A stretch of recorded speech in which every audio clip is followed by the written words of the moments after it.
Welcome to the human narratives. What's up, lovies? Welcome to the human narratives. This is your host, Dorinda. It is a pleasure to be back another week and bless you guys not only with my beauty, but but with some knowledge and of course different experiences. Um, I was listening to some songs this week, right? And anyone or people who know me well knows that I am a Tupac fan. So one of the songs that I was listening to, like, I said, you know what? Let me start off with that today. So this is quote by Pac. Okay, it says, "Baby, don't cry. You got to keep your head up. Even when the road is hard, you never give up. You got to find a way to survive because they win when your soul dies. Baby, please don't cry. You gotta keep your head up. Even when the road is hard, you never give up." So, if your road was hard this past week, baby, please don't cry. You have to keep your head up. Because when you look outside, the sun is still bright. When you woke up this morning, your limbs are still working. Okay? So, don't let the enemy tell you that you can't surpasses any challenges or circumstances that he tries to distract you with.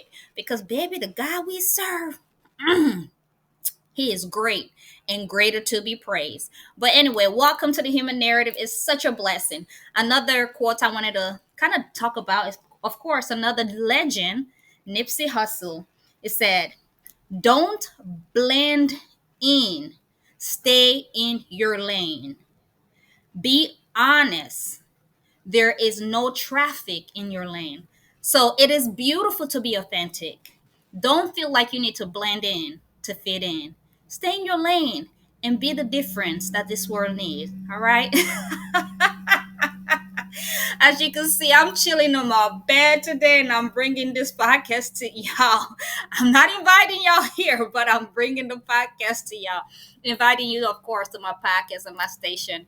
It is a pleasure always to be up and going and just being able to laugh and enjoy the beauty of everyday joy. Because guess what? There's so many people that try to steal it at times out of insecurities in their own self and projection that they try to put on you. But some of the things that I keep hearing is that a lot of times when you feel rejected due to someone else's projection, don't cry, baby. Like Pac said, keep your head up because guess what? Some of those rejections are just redirections in life from God. And it's God's protection of giving you what you deserve because He knows maybe the places where you were no longer serve you. But I'll come back to that at the end of this. So today I know I've been promising you all that I want to talk a little bit about narcissism. So let's dive into that. I kind of love talking about personality disorders because there's so many different things that we often say and we don't often understand about different personality disorders. But one of the personality disorder that I want to talk about today is narcissism. So what is narcissism? Of course, it's a personality disorder that is kind of inflated by a sense of self-importance, a deep need for admiration. A lot of times people may not be like who are narcissistic, be like, "Oh, this is me." Sometimes it can be very hidden with a mask on without really noticing or being aware of those traits, right? So we're gonna have some discussion into all of that so that we can be educated and we can also be aware of who we're dealing with and have the ability or choice to either stay in it or get the out of that. So is this sense of inflated self-importance, a deep need for admiration, and a lack of empathy. I think for me that was one of the things that I can sense easily when it comes to narcissism is this lack of empathy for others.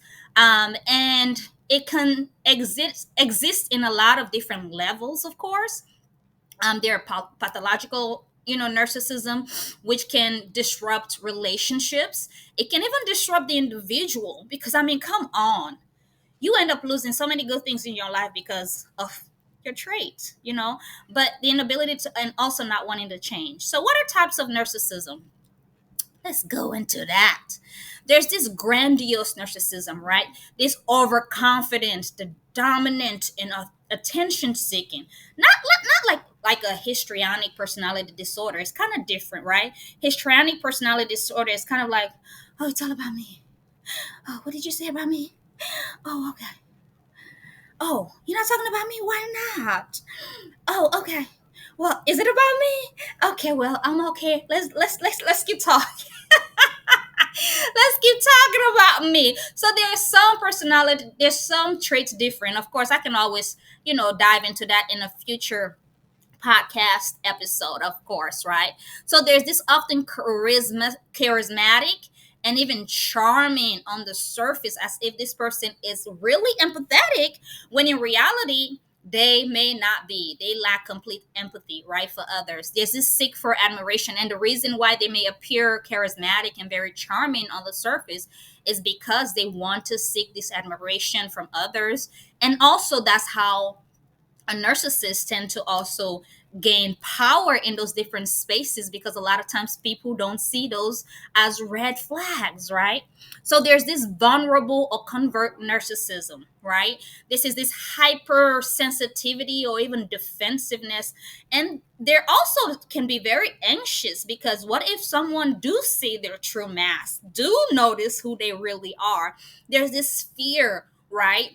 So it's often present with very low self-esteem in individuals who have these traits, and also comes with shame as well, right? Because they don't want to be discovered. Once you discover a narcissist, of course, a lot of times what happens is, I have my little notes around here.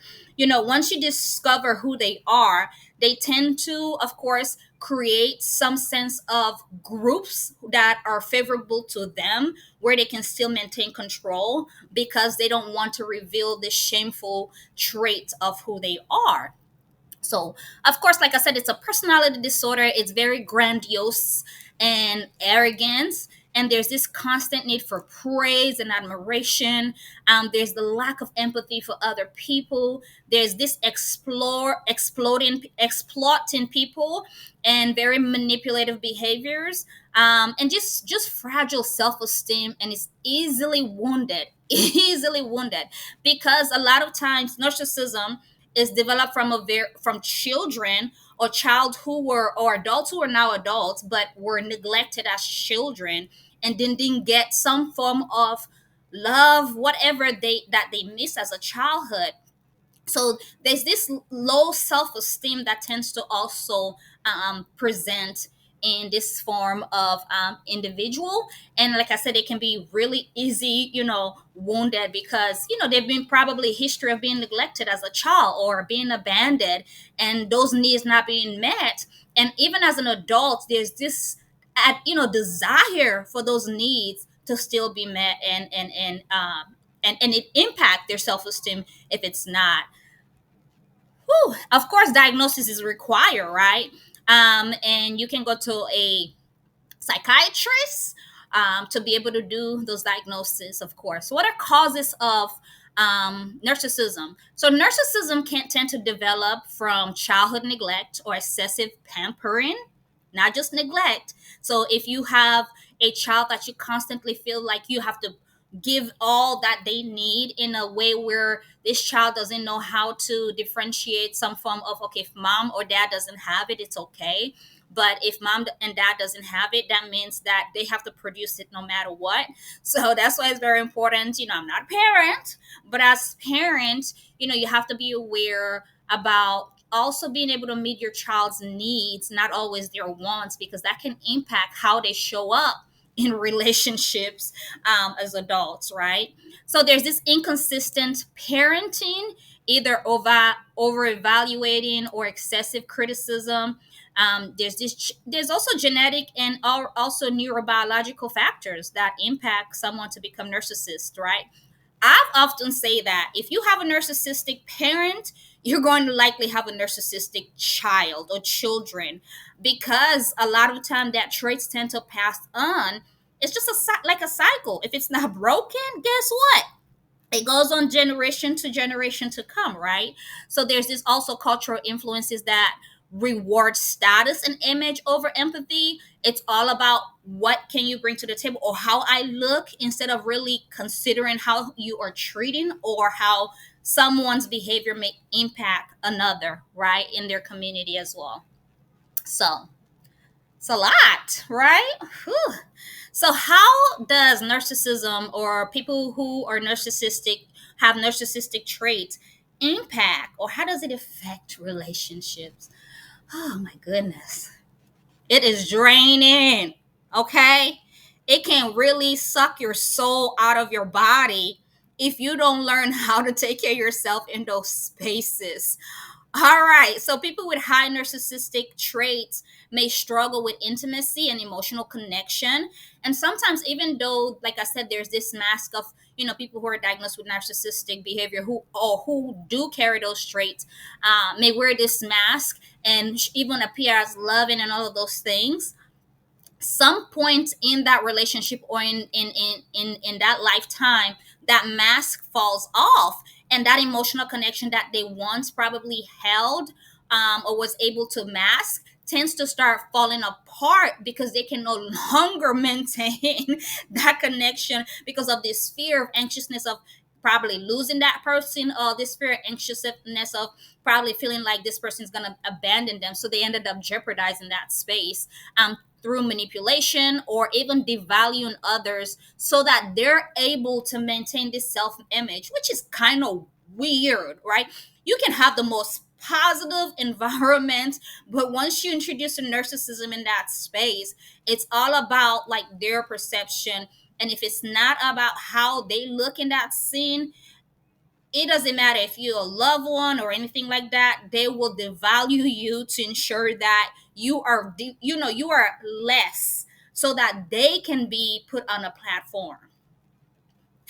That's sickness, right? So this they also exhibit this very controlling and gaslighting behavior that tends to impact individuals who have relationship with individuals who have narcissistic traits.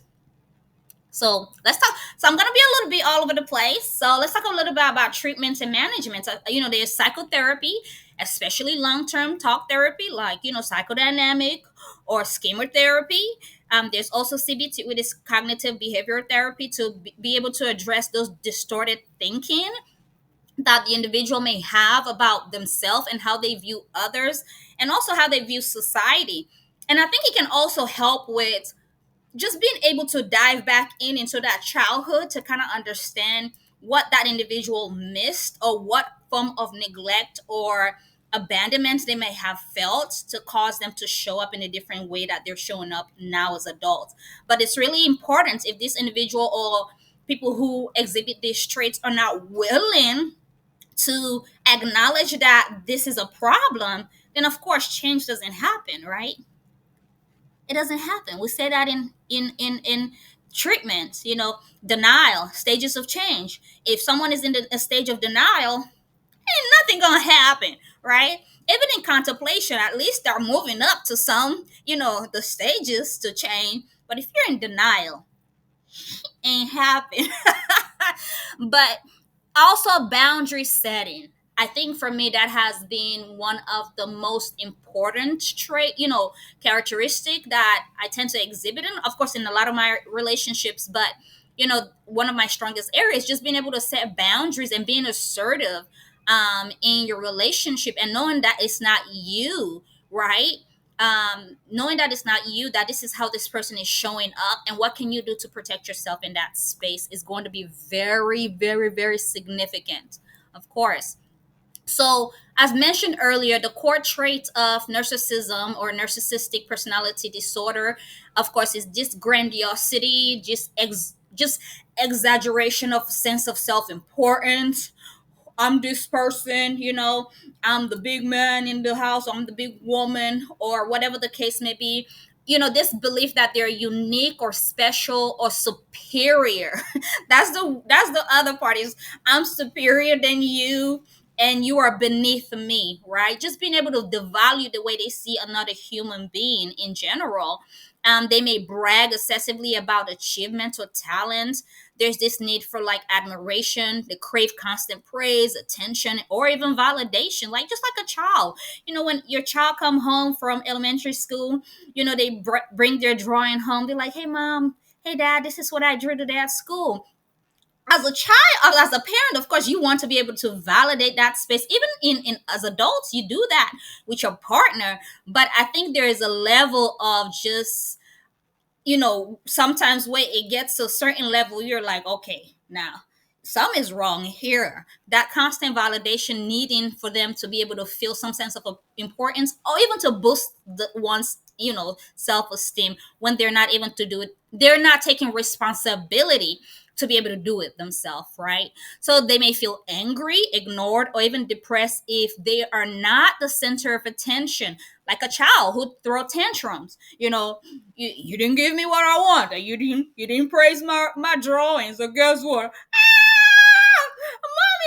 why this is happening? So all this crazy type of behavior. So there's this sense of entitlement, right? They expect special treatments or favor, even if they are not the one giving it themselves in that relationship, right? They believe that rules or norms don't apply to them. Oh my goodness, yes. I'm outside of this. You can be subjected to their rules and their patterns and the way that they want to show up in that space. Of course, it's all about gaslighting, manipulation, and trying to control, but they are not subjected to those rules and regulations. So this exploitation of others, they uses others to achieve their own goals. They manipulate, lie, or even charm to get what they want. And a lot of times this tends to happen in relationship, like in romantic relationship, whereas this bum loving, come up strong and showing up as everything that you say that you need in a relationship. That's why I always tell, women or men these days, don't tell someone what your expectations are immediately. Let them learn about what your expectation, because if you tell them all immediately, then that person already know what you need and what you want, so they're gonna really fake it if they're not real or about business, just so they can get into that space, right? So let the person figure it out by putting in the work to understand you, because if someone wants to be there, baby, they will do the work. They will make the sacrifices. Okay, they will communicate. They will, do what's necessary to keep you in that space, and vice versa, right? Because that's important too. So there's this also lack of empathy, difficulty recognizing or caring about the feelings of others. If you've ever encountered a narcissistic personality individual, the they love when you are in distress. A lot of times individual with these type of traits love that someone is in distress, because they're able to control that environment and they're able to manipulate that individual. But once you're able to set some form of boundaries where the manipulation, exploitation, gaslighting, and all of that controlling behavior doesn't no longer impact you, now they started figuring out, damn, what's going on? Why is this not working on this individual anymore? And they start finding other means of manipulation, even if it's not you. Then they start maybe manipulating the outside group so that they can still continue to get that admiration, continue to feel like they're in control, and continue to just be feeling like, okay, I got it. This person has no sense of control here. So it's a lot of envious behavior as well. Envious of other successes, or believe others are envious of them, and can react with resentment and competition. Oh my goodness, I have never ever felt like we're in a relationship where I felt like, you should be celebrating your partner's success. But there were points in my life when I realized that my partner was envious of what my achievements are. But not just partners, but there are people that were closest to me that should have been celebrating me. And times where I was like sharing some of successes, I felt like it was being competitive, right?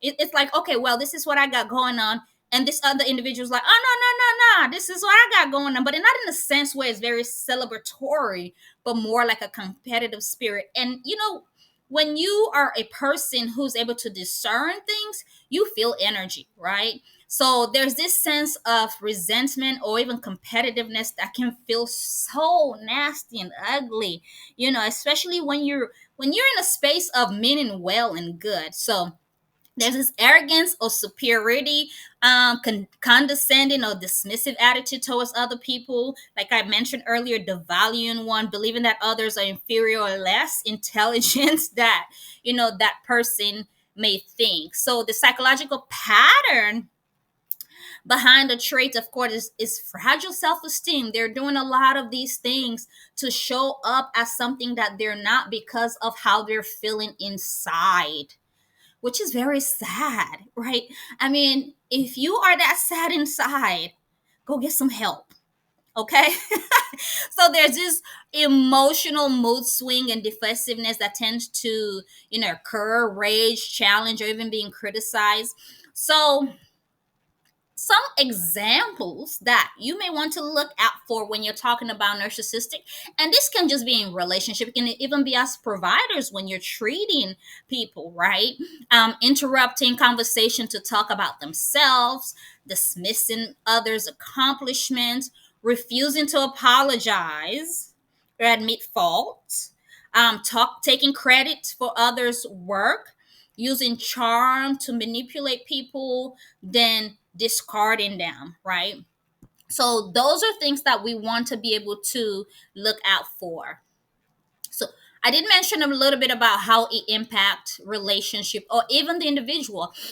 I think for me, when I talk about these type of personality traits, I don't only want to talk about how it's impacting just people on the outside. I also want to be able to study and understand how it impacts the individual, right? Because like I said, it's such a sad situation or traits to even be consider when you realize what this person is doing to show up in this space to torture other people, when in reality them themselves are being tortured on the inside but are not willing to do the work to change. That's the saddest thing. Oh, I can feel the pain. It's sad. But anyway, so the way that narcissism in relationship tends to show up and impact is like there's this lack of emotional intimacy. Narcissistic personality individuals may struggle to form deep authentic connection because there's always this anxiousness and fear that maybe the individual or the person may not stay, or there's this concern because like I said, childhood abandonment, childhood neglect, so many things that occur in their childhood that these individuals are still struggling with and refusing or may not want to put in the work to be able to change, that could even benefit them, right? Their relationship often feel one-sided. It's only about them. You're meeting my need, like a kid. When a kid is born, right, an infant, the mom, the parents, they become all about that child and ensuring that that child's need is being met. But in a narcissistic personality disorder, if that child was neglected, nature versus nurture, those theoretical perspective, if the child is being neglected a lot of times, even in adulthood, they may often feel like, well, it's about me, it's about me. What's wrong with you feeling like it's about me? you know it's not just about you, it's about you and your partner. That's the problem, because that's what relationship is, right? Or it's about you and the individual in that space, not just about you. But they're not able to differentiate that. Their partners may feel unseen, unheard, or even emotionally neglected as a result. There is this control and manipulation tactics like gaslighting that I mentioned earlier. This guilt tripping or silent treatments may even be used. Avoidant personality disorder as well, where they tend to run away from problems instead of really sitting down and talking about what's impacting that relationship, whether it's platonic, family, or even romantic relationship. All of these type of traits may be present, so we got to be aware. I'm not saying go and start assessing and evaluating your partner, but if you are with someone who has narcissistic traits, and you are not the type of person that's just willing to just compromise on your needs and your emotional expectations in that relationship, a lot of times you're going to start feeling that emotional neglect. And of course you will communicate it to your person or your partner, but a lot of times individuals who are narcissistic personality disorder or who have that trait are not going to see your side.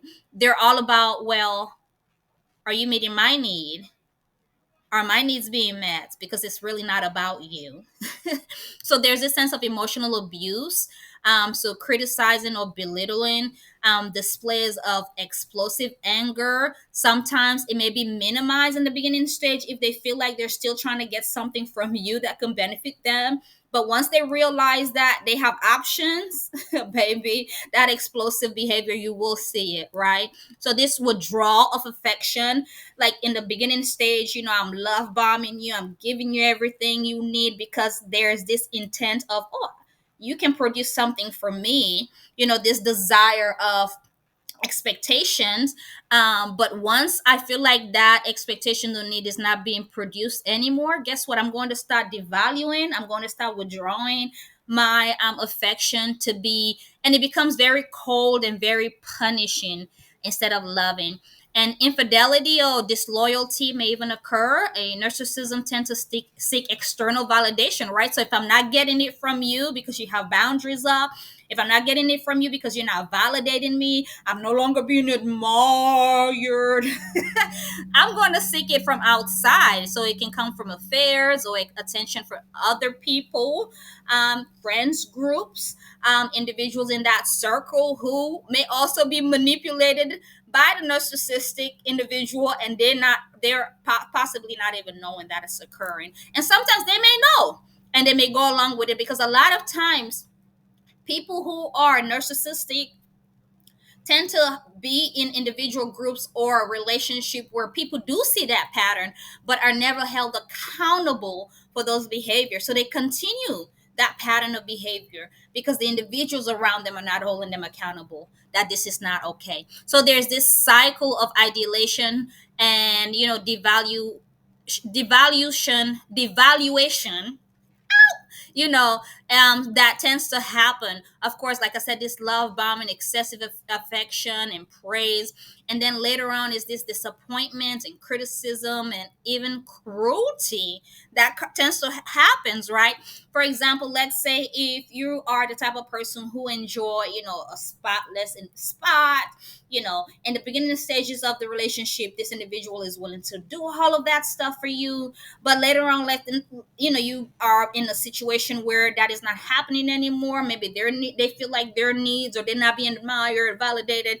Then they start doing things behind closed door that tends to make you react, because that's the thing about narcissistic personality trait. They want you to react so they can sit back and watch and say, I told you she crazy, I told you he crazy, that type of things. But those are not cycle and things that they are willing to do in front of friends or family or individual, because remember, they still want that outside validation if they're not getting it from you any longer. So this confusing cycle can be very traumatizing if one is not able you to acknowledge and know the patterns, right? So impact of narcissism on the narcissistic person is that this fragile self-esteem, their self-worth often depends on constant validation, not even from themselves. There's this criticism or rejection, and can even trigger shame or even anger. A lot of time there's this fear of abandonment. So despite seeing independent or arrogance, many times some narcissists will fear being exposed or unloved or even left alone, because maybe those were traits and things that had occurred as a child, that was very painful in their lives. So difficulty maintaining relationships, so friends, partners, colleagues may even pull away.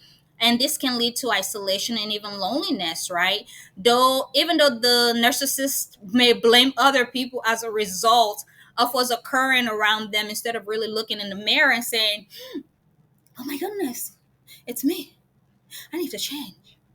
That self-awareness part. that self-awareness part tend not to happen. So there's also this emotional dysregulation. They may be prone to mood swing, anxiety, or outbursts, especially when their ego is threatened, right? So limited personal growth because they deny flaws. I have no problem. I'm perfect. And a lot of times people may even perceive themselves as God, you know. I'm perfect. And so they avoid taking accountability, they avoid taking responsibility. That and it often leads to struggles and not emotional growth, not personal growth, not psychological growth. So those are the things that or ways in which even the individual who tend to have narcissistic traits tend to be impacted. The long-term effects on for others, like I said, chronic self-doubt, complex post-traumatic stress disorder, anxiety and depression, and also this tendency of codependency tends to occur as well. That's a lot of mouthful. So how do you deal with a narcissist if you're still in contact? I say cut off contact. I like to give the example of a vampire. If the vampire have no blood to suck, guess what? He dies, right? And this is in any situation. If you can't suck on my neck anymore, baby, to get some more blood, if you can't get no more energy, you die, right? If you keep getting them validations, you die. But the way you tend to do that in the beginning stages, of course, is being able to set firm boundaries. Be clear, be consistent, and unemotional when setting boundaries. Set limits. You have to understand that this is not someone who cares about how their behavior is causing you harm, whether it's mental, emotional, or physical. They do not care. So if you care more about someone else's mental health or psychologically harm that they're doing to themselves and you, baby, something is wrong, right? You need to change that mentality and start looking out for yourself so that you can protect yourself in that space, because if not, it's going to cause a lot of mental deterioration that is going to be very difficult to come back out of. So you have to be able to set those firm and consistent, boundaries, and expect pushbacks, because they already know what your patterns are. They already know how you show up. So they're going to assume that you're going to consistently show up in that way. So, narcissists will often test or even violate your boundaries because, like I said, they don't care. I won't continue this conversation if you raise your voice or insult me. That can be an example of how you set boundaries. For example, this, oh, give me some example about, no, you already know how you are showing up in this space. I'm not going to continue to give you no examples, especially when you don't even have the desire to change. You just want to keep manipulating and try to get a reaction. Going back to what I said, reaction. I'm going to, manipulate, gaslight, so that I can get a reaction out of you and I can sit back and enjoy the show. Oh yeah, I still have sense of control over this individual, this person. So don't try to change them. Whew, you will lose yourself in that space, right? You can't fix a narcissist. The lasting change only happen if they seek that help themselves through therapeutic intervention, if they're also willing to take accountability, which is very rare, right? So focus on protecting yourself, not rescuing them. I remember there are times in my relationships where I had to realize that these individuals that I had put on a pedestal were doing a lot of patterns of behavior that were trying to cause me mental harm because of what they were already communicating outside and wanting other people to perceive me in the way that they've already laid out the narrative out there. And I had to realize that even though I love these people in my life, one, even though I love these people in my life, I had to Stop caring so much about their mental protection and their overall protection, and stop protecting me, because I was starting to realize that I was losing myself in these different spaces by protecting people who weren't trying to protect me, who weren't trying to see me, who didn't give a shit rat about what was happening in my life, right? Matter in fact, it was comical to them that I was in this state of distress while I was trying to protect that space, right? So I had to stop blaming, I had to stop looking outside, and I had to look internally and realize that, what the fuck you doing? This is, you got to protect you. It's your responsibility. And that's when I started doing the things that I needed to do for me, to take care of me, because it's not selfish, it's important. So don't feed the ego. Avoid arguing, because like I said, they want you to see you in distress. Defending yourself excessively or trying to win their approval, because you will never win their approval. If it's not about them, it's not about anyone or anything, right? Keep the emotional reaction minimum. Narcissists often feed on the drama. They love drama. So a lot of times, even when you see the people that are around them, these are individuals that feed into that drama. So let the crowd that continues to be around don't surprise you, right? That will give them the praise and all of these things that are all about conflict and all of those things. So use the gray rock method. Act boring, unemotional, and detach, and set your plan to leave that unhealthy space, right? This reduces their power over you, and it makes you less appealing target for manipulation, because now they're thinking like, okay, trying to figure out what's going on with this person. Why any of my tactics ain't working? Because you sick. So stay grounded in reality, whether it's journaling, your experiences to kind of counteract the gaslighting behavior, talking to trusted friends or therapists, or even validating your perception. And if you don't have that safe space, take care of yourself.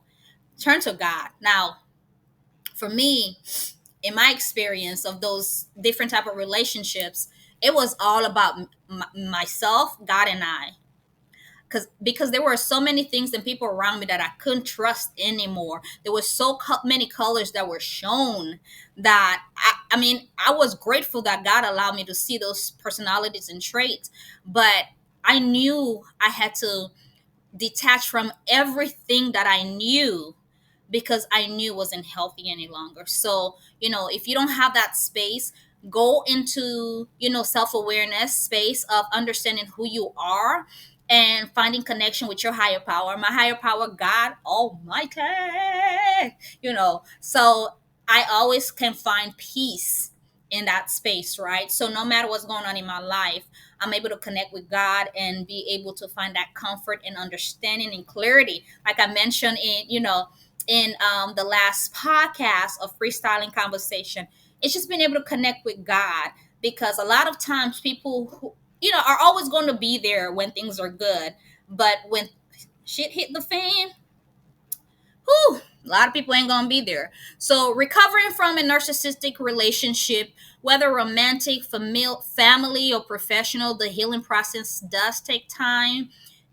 It's all about self-compassion, right? So go no contact or low contact. Cut ties completely if possible.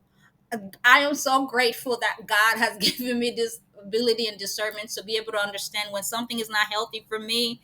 I can let it go no matter how painful that decision may be for me, because I understand my value way more.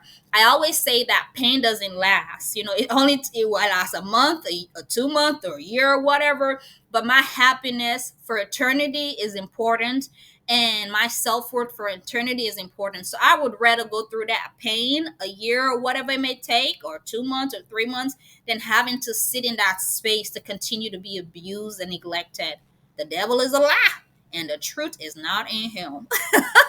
So cut ties completely if possible. If not, reduce contact to essentials, things that are only important. When it comes to conversation, keep the communication, just minimum and to whatever perspective it needs to be kept on. Block or mute the individual on social media, or stop the cycle of engagement in general, right? And allow yourself to grieve. You may need to grieve, the person you thought they were. Those are things that I had to even struggle with that. Like, oh my God, like, how did I miss these signs? How come I perceived those things as love and then realized it wasn't love, or it was care and realized it wasn't care? So the person you thought they were and the person that they ended up being and becoming, once that mask dropped, you're like, damn, you that cold? I didn't know you are that cold for you to say you love, love, love, to even, usher that word out of your mouth. So the version of the relationship that you hoped for, this illusion and of idea that you may have had, your sense of self-worth that was damaged, if that's the case, this is all normal and it's all part of the healing process. And it starts with being honest with yourself, understanding that, okay, yes, this has occurred, but it doesn't mean that that's where your self-worth ends. Okay, you can move forward and get what you deserve through hard work, being able to face those emotional damaging things that you went through as a result of, whether, like I said, it's romantic, family, work related type of relationship that may have or displaying this type of trait. Educate yourself, understand narcissism, helps you stop blaming yourself, recognize the red flags in the future so that it's not a repeated pattern, right? um, Build your identity, rebuild your identity. A lot of times when you're in this type of relationship, it tends to erode your sense of self, and so recovery may include, just reconnecting with the things that you love, your passion, the people that you lost, or people that sometimes it may have to be detaching for a lot of people around you. I know a lot of that's what I had to do, because there were times in relationship where I had developed just the circles of friends that were only connected to my relationship, and I had to detach from a lot of different things so that I can rebuild everything around me, because I no longer trust those things because of the traits and because of how they showed up in those spaces, right? And be true to yourself. Stop, don't worry about how someone feel when you do detach. This is you taking care of you. A lot of times these individuals are not going to recall, or even if they do recall, they're going to act like they're the one who were victimized. Don't worry about that. Take care of you, because that is a priority. It doesn't matter how people show up anymore. Show up for yourself, right? And if you feel like, learn to trust yourself again, because you've been through a lot. And if you feel like you need to, see a professional, go ahead and find a therapist.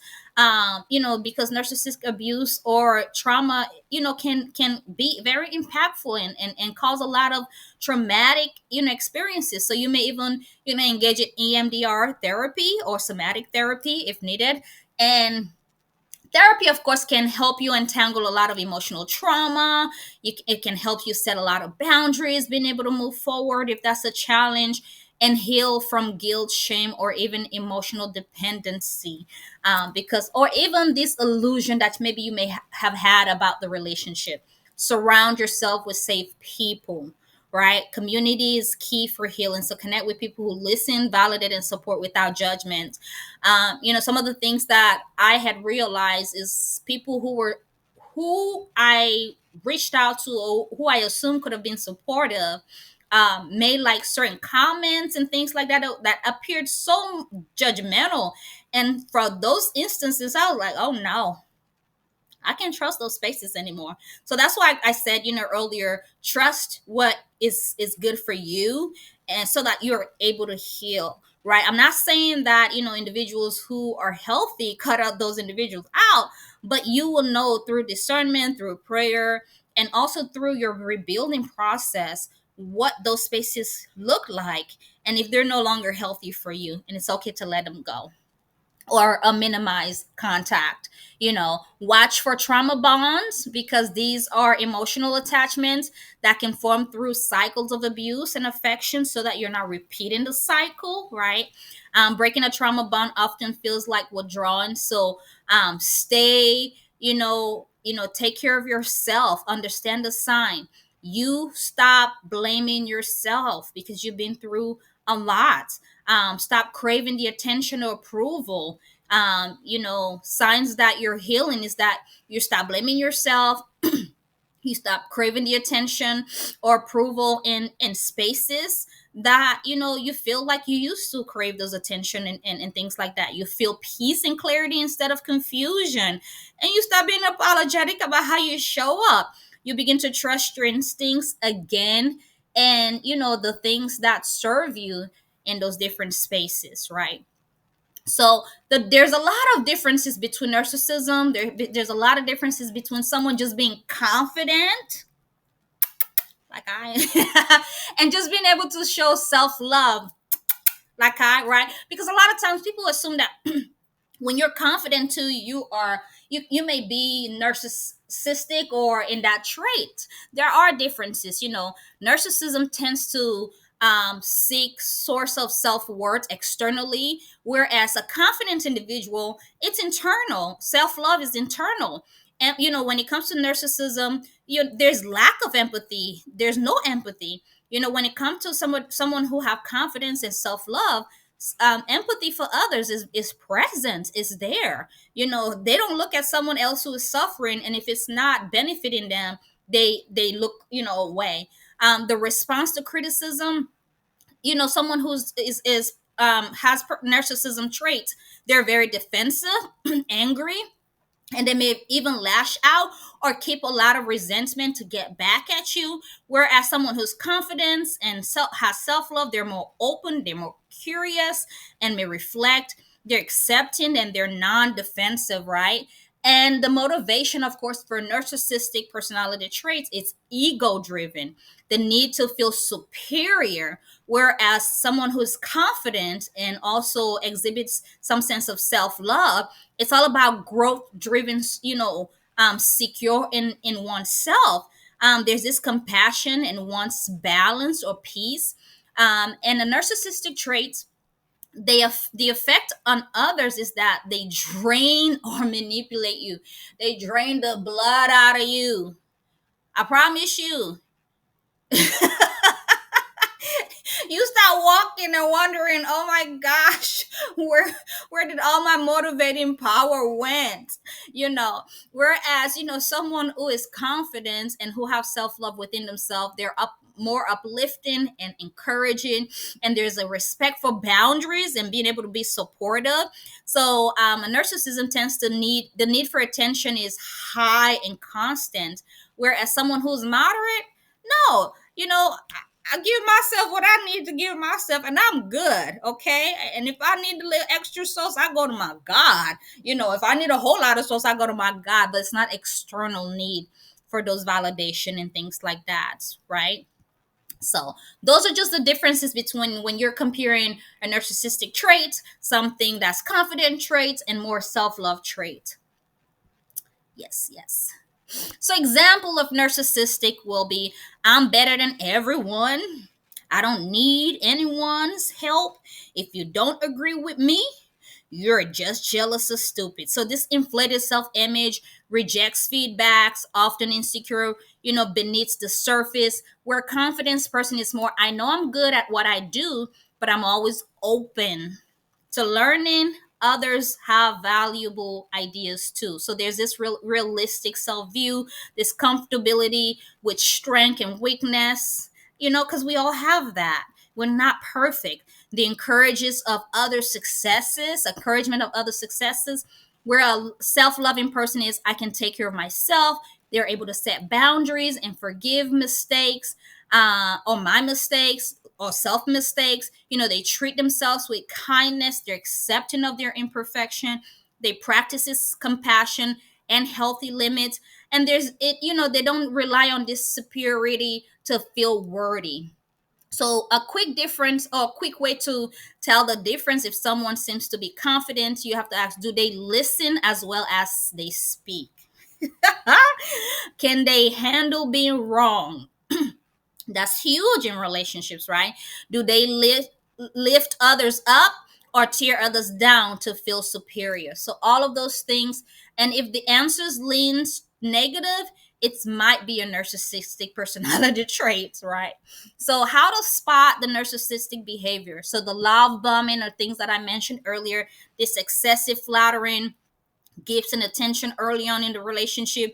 They move very fast, saying things like, you're my soulmate, within days of weeks, or even, grooming you to that space, right? Designing to gain trust and control quickly. Sometimes, a lot of times, you will hear people say, well, do you trust me? Even though there's no need for us to be having this conversation about trust, there's this lack of empathy to recognize or care about others' feelings or your feelings. There's this dismissiveness of your pain or your concern, or any changes that may mock that person's vulnerability. So you are likely to feel hurt, and they tends to be more sensitive, and they may stop, reacting in that space. There's this constant need for praise, right? They feed on compliments and attention, and then this grandiosity, traits that I talked about, and being able to blame other people and never wrong. This gaslighting behavior, entitlements, manipulation, devaluing after ideation. So, once they have you, once they feel like they have control, they begin to criticize, insult, or even ignore you, because you feel confused now, trying to understand what's going on, when only you're trying to win their approval, but their desire is really to maintain control in that space. It's really, instead of really fitting you in a healthy emotional way that you deserve. So, behavioral red flags to watch for: the inconsistent behavior, the no real accountability, the controlling tendency, and also history of broken relationships. A lot of times that can be a pattern. And if you suspect someone is a narcissist, trust your gut. Trust your gut. Document the patterns, start setting boundaries. And if you feel like you need that additional support, seek outside help, but do it discreetly where they do not know, because they can even impact that space as well, right? Can a narcissist change? Yes, but it's rare and very difficult. They genuinely recognize that they have a problem. They feel motivated to change, often due to like losing something valuable, a relationship, a job, or even respect. They're willing to commit to long term therapy and self reflection, and they may take full responsibility for their behavior without blaming others. But sometimes, if the individual is not willing to take accountability, then change doesn't happen, right? Going back to the stages of change: denial. If you're stuck in that space, nothing happens. Why is it so hard for a narcissistic to change? Because denial. They often don't believe anything is wrong with them. There's this fragile self esteem. Admitting faults feels like a threat to their identity, right? So if I admit that I'm no longer this big superior person and I look small, I don't know why, then I may not get the validation that I need anymore. So there's this lack of empathy. They don't truly grasp how much they hurt other people because they lack empathy. It's all about them. There's an avoidance of vulnerability. Change requires deep emotional work. Change requires deep emotional work, and a lot of times they're not willing to do that work. So, can therapy help? Yes. Chemotherapy, reconstructing lifelong pattern of narcissism. Psychodynamic therapy can also help, to explore the roots of narcissism, often childhood trauma, unmet needs as a result of those traits. Group therapy can also help see the impact of how that behavior impact other people outside of them, right? And of course, as I mentioned earlier, CBT, cognitive behavioral therapy, kind of start thinking about those distorted thinking and all of that stuff. Be cautious of, performative changes that are just temporary. Apologize just to get you back, not because they truly have changed. So this performative change, right? They mimic empathy or growth without doing deep emotional work. And they may use therapeutic languages to manipulate. You're triggering me, or you are hurting me. Working on my trauma. All of those things can be still a form of manipulative, and you have to know those red signs. So don't get caught back in that trap. There are red flags of fake changes, right? Like fake news, fake changes. So often part of the hovering cycle. So you have to be careful so that you don't get trapped back into that space. So real signs of a narcissist that's changing is, of course, they're accepting responsibility. They're actively listening. They seek help without needing praise for doing so, right? There's this gradual and consistent but not dramatic or temporary change that you do see. And there's real empathy that also happen in that space. But the final thought of this is that most narcissism don't change, especially if they're high on narcissistic spectrum.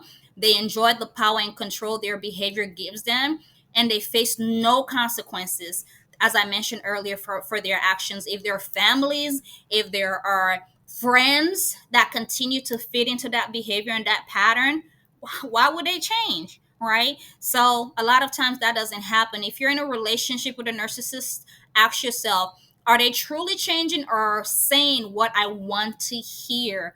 Right? Am I holding on to hope more than the evidence and the things that I am experiencing now? So I hope that was awesome and something that you can, kind of remember if you're in this space to protect who you are.